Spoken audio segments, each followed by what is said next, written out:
Xin chào mọi người nhé. Trong vài phút tới nữa là theo đúng kế hoạch thì chỉ còn 1 phút nữa thì sẽ có cái chương trình mà Tổng thống Donald Trump sẽ công bố cái đề cử của ông cho người thẩm phán thế cho cái ghế đang còn trống cho tòa tối cao của Hoa Kỳ. Và mặc dù là ông nói là ông sẽ bổ nhiệm một người phụ nữ trong 5 người ông đề nghị người ta nói tới đó thì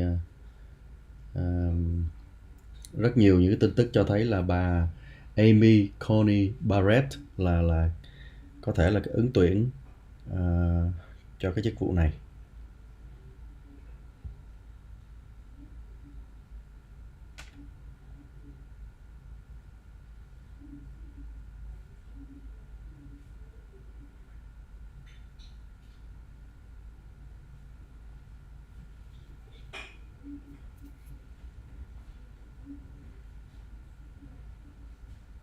Nghe rõ phải không ạ?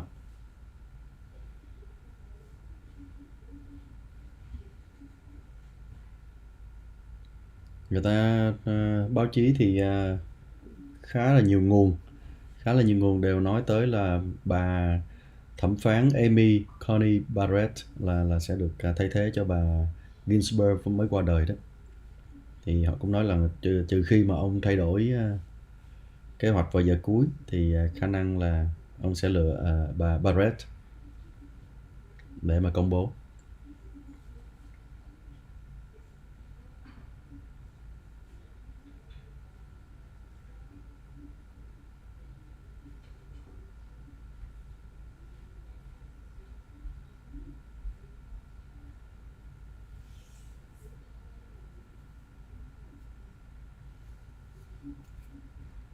Mặc dù là ông đã nói rằng là ông có 5 người ứng tuyển, nhưng mà bên ngoài quan sát thì chỉ thấy ông mới có gặp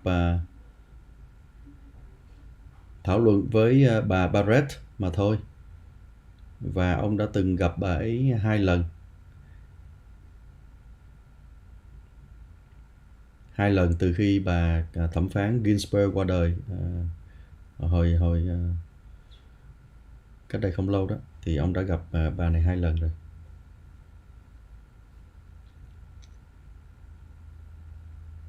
Như vậy thì một ứng tuyển mà người ta nói tới là một bà thẩm phán gốc Cuba ở Florida lại không phải là người được lựa chọn sau cùng.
Chương trình đã bắt đầu rồi.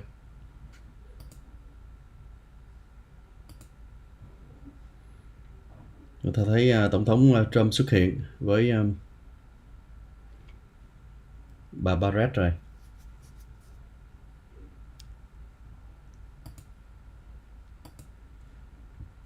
Và ta thấy bà có đệ nhất phu nhân cũng như là gia đình của bà Barrett cũng ở đó.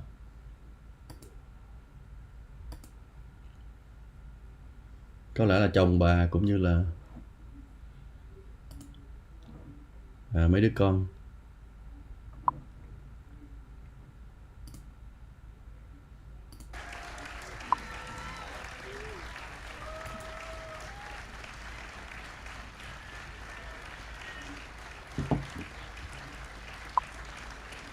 Sau cái buổi bổ nhiệm hôm nay thì theo thời khóa biểu thì ông lại còn bay qua bên Pennsylvania để mà có một buổi phát biểu vào chiều nay nữa, khoảng 1 tiếng đồng hồ, 1 tiếng rưỡi nữa.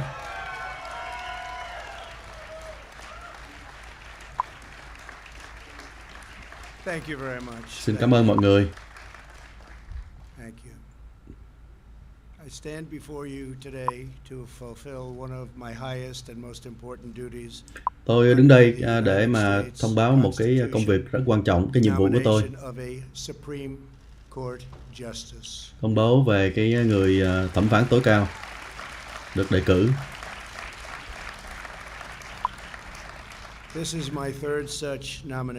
Đây là một cái lần thứ 3 tôi được đề cử.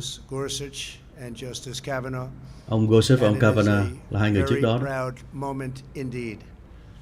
Đây là những cái giây phút rất là hãnh diện.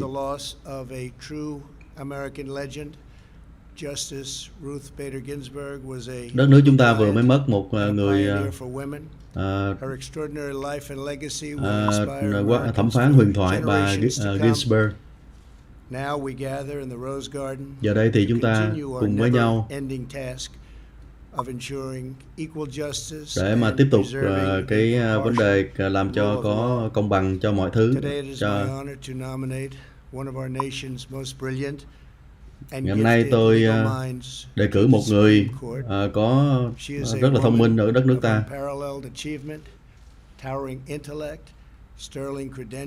Bà có cái vị trí hết sức là quan trọng. Bà Amy Coney Barrett. Vậy là đúng như dự đoán của nhiều báo chí trong thời gian qua. Bà hình như ở cái độ tuổi 50 thôi, cho nên là còn rất nhiều thời gian để mà làm trong cái tòa án tối cao này.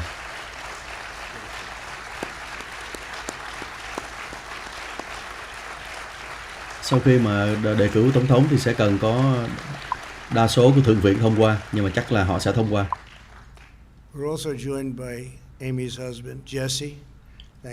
Hôm nay có chồng của bà ấy tham gia nữa. Và 7 người con. 7 người con tuyệt đẹp.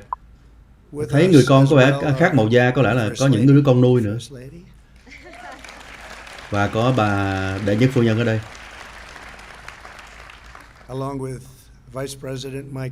Và có Phó Tổng thống Mike Pence và phu nhân.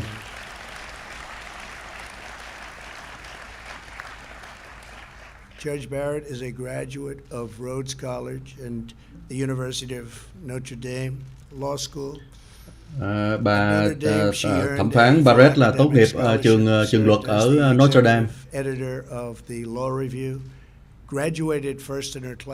Bà tốt nghiệp đứng đầu thủ khoa. Upon graduation, she became a clerk for Judge Lawrence Silberman. Bà sau đó bà ra làm thư ký cho ông tòa là Lawrence. Amy then received one of the highest honors a young lawyer could have, serving as a clerk. Bà đã nhận được những cái giải thưởng cao quý cho những người là luật sư trẻ.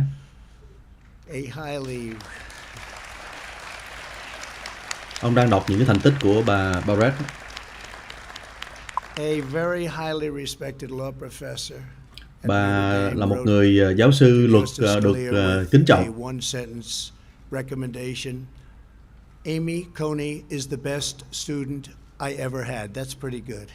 Có những người đã giới thiệu giáo sư của bà giới thiệu bà là một trong những người học sinh viên tuyệt vời nhất mà ông giáo sư đó có để mà giới thiệu đó. Where is Maureen? Maureen Scalia with us today. Thank you. And our great Secretary of Labor. Thank you very much. Và có ông bộ trưởng, bà bộ trưởng Bộ Lao động nữa. Very good genes in that family, I will say. Very good. Thật là có một cái Before joining the bench, di truyền thật là tốt trong cái gia Judge đình Barrett này. spent 15 years as a professor at the University of Notre Dame Law School. She was renowned for her scholarship, celebrated by her colleagues and beloved by her students. 3 times she was selected at Notre Dame Distinguished Professor of the Year. Bà đã 3 lần được bầu là giáo sư giỏi của trường Notre Dame. In 2017, every law clerk from her time at the Supreme Court endorsed her and endorsed her nomination, writing, quote, "We are Democrats, Republicans and Independents." Rất là nhiều người làm việc cho bà, những người thư ký làm việc cho bà đều giới thiệu bà, nói là từ Dân Chủ tới Cộng Hòa, những người đó đều cùng nhau gọi là giới thiệu bà. Là một cái người mà hoàn toàn đủ tiêu chuẩn cho một cái công việc này. Cô hoàn toàn là đủ tiêu chuẩn cho cái việc này. The entire Notre Dame law facility and faculty, everybody at toàn bộ cái nhân viên nhà trường Notre Dame letters of support of Amy's nomination to the Seventh Circuit. They wrote, in effect, despite our differences, we unanimously agree that our tất cả các nhân viên có làm một cái lá thư nói là dù là chúng tôi có ý kiến khác nhau nhưng mà chúng tôi cùng với nhau gọi là đề nghị cho cái chức vụ này cho bà. Chúng tôi hoàn toàn thống nhất là cô ấy là người đúng cho cái vai trò này. Amy is more than a stellar scholar and judge. She's also a profoundly devoted mother. Her family is a core. Chẳng những là một người quan tòa giỏi, bà ấy còn là một người mẹ tận tâm. Her home and her heart and adopted 2 beautiful children from Haiti. Cô ấy mở lòng ra và nhận 2 người con nuôi từ Haiti. If confirmed, Justice Barrett will make history as the first mother of school-age children ever to serve on the U.S. Supreme Court. Cô ấy nếu mà được chuẩn thuận thì sẽ là một người đầu tiên, quan tòa đầu tiên mà có những đứa con còn ở tuổi nhỏ đi học.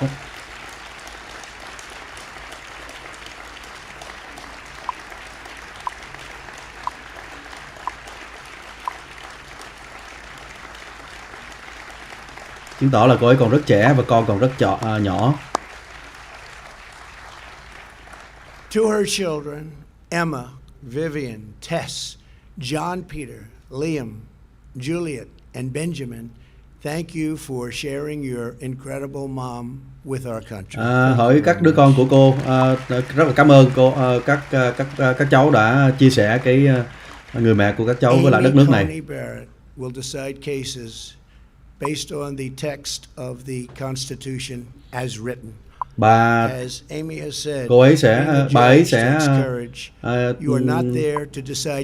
sẽ quyết định những cái phiên tòa dựa trên cái hiến pháp của chúng ta.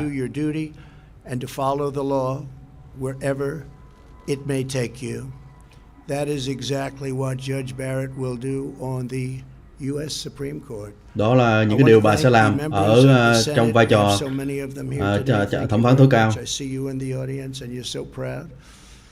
But I want to thank you for your commitment and to providing a fair and timely hearing. I know it will be that. Judge Barrett was confirmed to the Circuit Court 3 years ago by a bipartisan vote. Her qualifications are unsurpassed, and her record is beyond reproach. This should be a straightforward and prompt confirmation. Should be very easy. Sẽ là một cái sẽ là một cái sự là quyết định rất là nhanh chóng và rõ ràng và công bằng của thượng viện cho cái việc mà chuẩn thuận này. Xin cảm ơn có lẽ là các thượng nghị sĩ có mặt ở đây.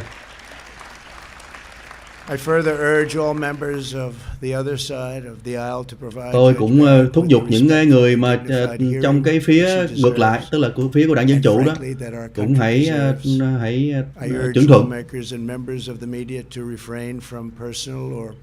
Tôi cũng kêu gọi là các cơ quan truyền thông cũng hãy tránh cái chuyện mà tấn công cá nhân của bà. Rulings that the Supreme Court will issue in the coming years will Một cái người là sẽ nắm cái vai trò tối cao cho Pháp viện trong nhiều năm tới our religious liberty, our public safety, để bảo vệ cho cái sự an toàn công cộng, giống như là cái sự tự do tôn giáo và bảo vệ cái di sản tốt đẹp của chúng ta.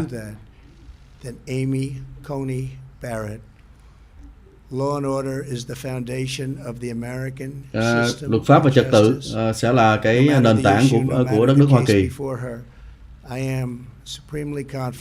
Tôi rất là tin tưởng rằng bà ấy sẽ quyết định dựa trên sự công bằng của pháp luật, công bằng cho tất cả các công dân mọi chủng tộc.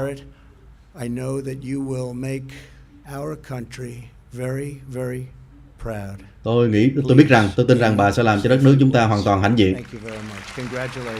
Cảm ơn bà, chúc mừng bà.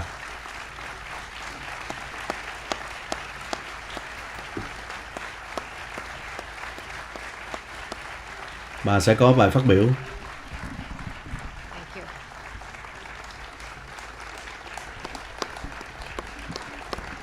Một cái vai trò có thể nói là còn quan trọng hơn cả tổng thống về sau đó. Xin cảm ơn tổng thống. Tôi thật là hãnh diện khi mà có cái sự tin tưởng của ông.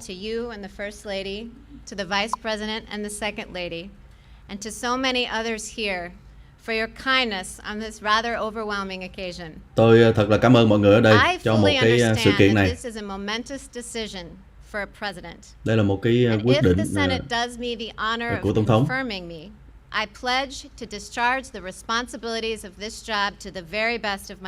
Tôi sẽ làm cái công việc với cái khả năng hết sức của tôi. Tôi yêu đất nước Hoa Kỳ và yêu cái hiến pháp của Hoa Kỳ.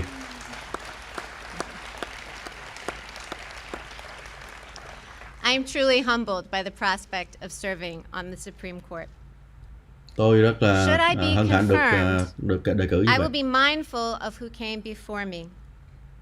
The flag of the United States is still flying at half staff in memory of Justice Ruth Bader Ginsburg. Khi mà nhận cái job này, tôi vẫn sẽ có sự kính trọng đối với người tiền nhiệm đó. Cái lá cờ vẫn còn đang treo một nửa để mà tưởng nhớ tới bà Ginsburg.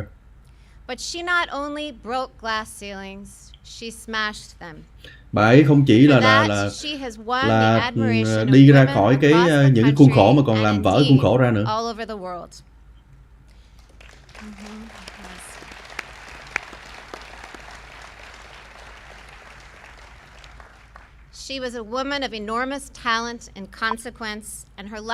Bà ấy là một người rất là tài giỏi. Particularly poignant to me was her long and deep friendship with Justice Antonin Scalia, my own mentor. Tôi rất là ngưỡng mộ cái tình bạn của bà với một ông thẩm phán khác đó. Without rancor in person. Hai người có những cái bất đồng rất là mạnh với nhau, nhưng mà vẫn giữ được cái tinh thần bạn bè làm việc với nhau. Hai người này cho thấy rằng là những người Hoa Kỳ dù là có thể không đồng ý với nhau vẫn có thể làm việc với nhau. Và tôi sẽ cố gắng là làm theo tiêu chuẩn đó.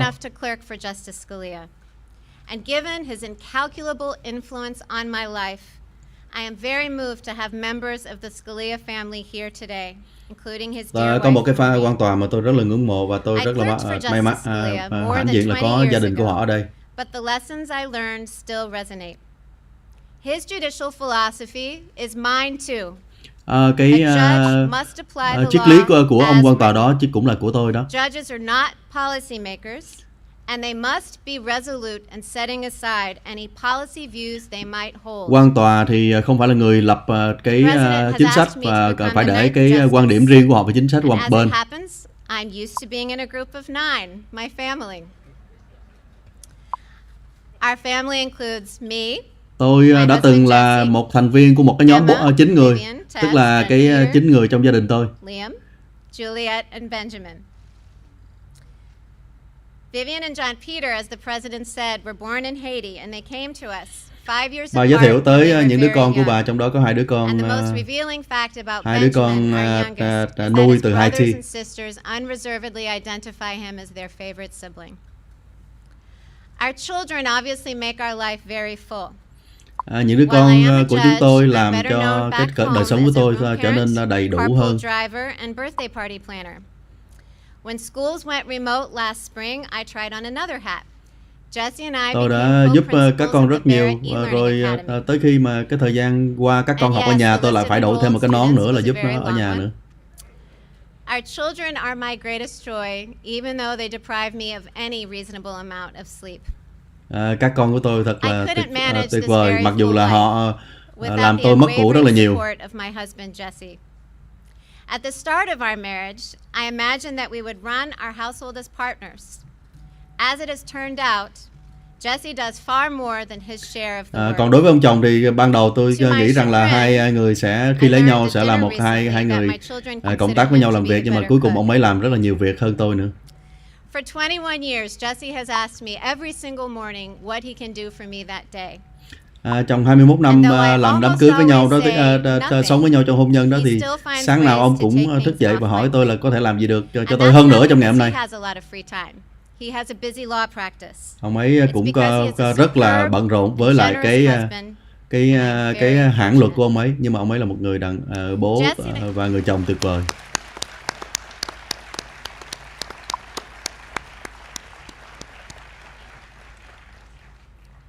Jesse and I have a life full of relationships. Chúng tôi tôi và chồng tôi có một cái cuộc sống với rất là nhiều những quan hệ khác nhau, chẳng những với các con cái mà còn tới nhiều người khác nữa. Tôi rất là cảm ơn bố mẹ của tôi. I have spent the bulk of my adulthood as a Midwesterner, but I grew up in their New Orleans home. Tôi đã từng lớn lên trong căn nhà ở New Orleans của bố mẹ. Mom and Dad's generosity extends not only to us, but to more people than any of us could count. They are an inspiration. Bố mẹ tôi là chẳng những quản rộng rãi với con cái trong nhà mà còn tới nhiều người khác nữa. Họ là một cái gương. I also want to acknowledge you, my fellow Americans. The President has nominated me to serve on the United States Supreme Court. Tổng thống đã đề cử tôi để làm việc ở trong cái tòa tối cao. Nếu mà được chuẩn thuận,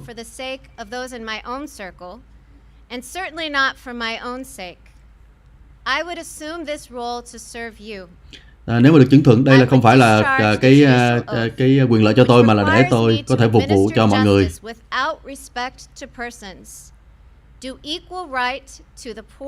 Sẽ làm cho mọi người được công bằng, kể cả nghèo lẫn giàu. Tôi sẽ luôn luôn làm cái nhiệm vụ dưới cái hiến pháp Hoa Kỳ. Tôi không hề nghĩ rằng là cái con đường trước mắt là dễ dàng gì cả. Không hề bao giờ tôi nghĩ tới là tôi phải vào cái nhiệm vụ này. Nhưng mà giờ đây tôi đã đang vào cái nhiệm vụ này. Tôi hy vọng là làm được với lại tất cả những cái sự can đảm của tôi. Đối với các vị trong Thượng viện, tôi sẵn sàng sẽ gặp quý vị làm việc qua cái tiến trình chuẩn thuận sắp tới. Xin cảm ơn.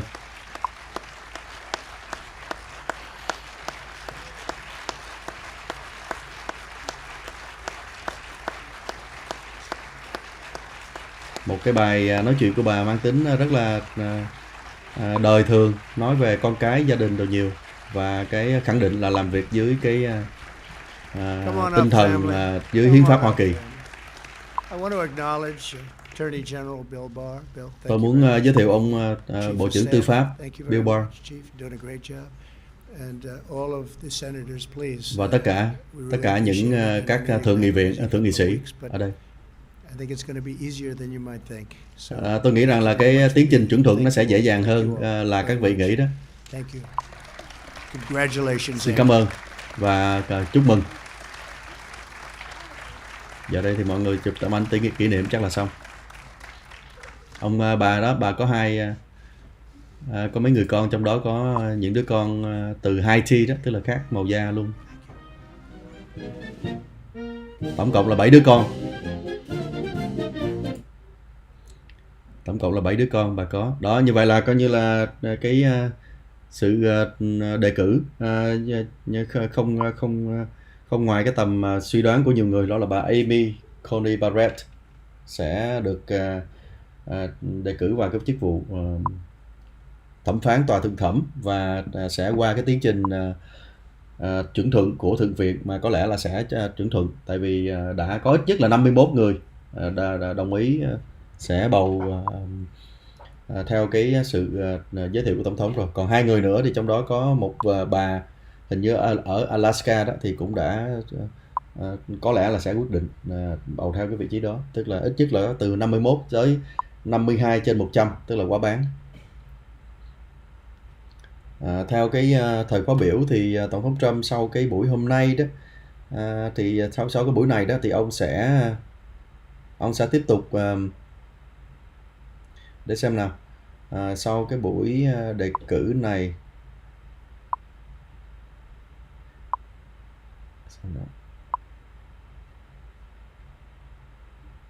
vào lúc 5 giờ thì vào lúc 6 giờ 20, tôi đang nói theo giờ miền Đông thôi nhé. Cái việc này hồi nãy nó bắt đầu từ lúc 5 giờ, bây giờ là 5 giờ 25 rồi. Thì 6 giờ 20 đó thì ông bắt đầu bay. Tức là 1 tiếng nữa đó, ông bắt đầu bay qua đi tới phi trường quân sự Andrew, rồi từ đó ông bay qua Middletown của Pennsylvania.